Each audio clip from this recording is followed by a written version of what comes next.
LAKATABU jẹ́ sinimá tuntun láti ọwọ́ Odunlade Adekola. Gẹ́gẹ́ bá a ṣe mọ̀ wípé àgbà òṣèré Odunlade Adekola èèkàn ni ó jẹ́ nínú sinimá Yoruba tí ó sì ti kópa nínú ọ̀pọ̀lọpọ̀ sinimá tó rẹwà.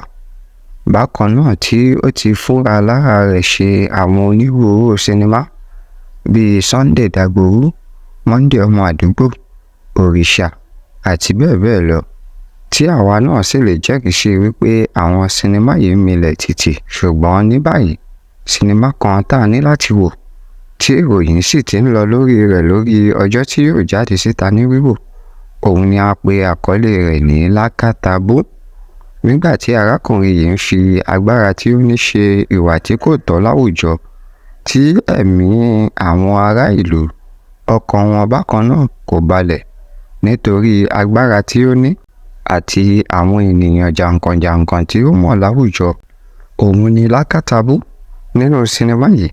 Bákan náà láti rí Odunlade Adekola fúnra rẹ̀, Lateef Adedimeji, Femi Adebayo, Ibrahim Shatta, Odunlade tí broda Shaki náà kò gbẹ̀yìn àti bẹ́ẹ̀ bẹ́ẹ̀ lọ.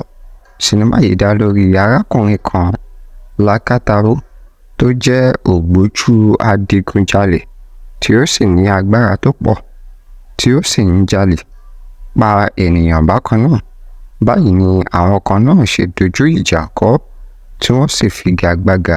Yóò jáde síta ní wíwò ní gbogbo sinimá káàkiri Nàìjíríà ní ọjọ́ 21, ìyẹn 21st of June ọdún 2024 tá a wà yìí.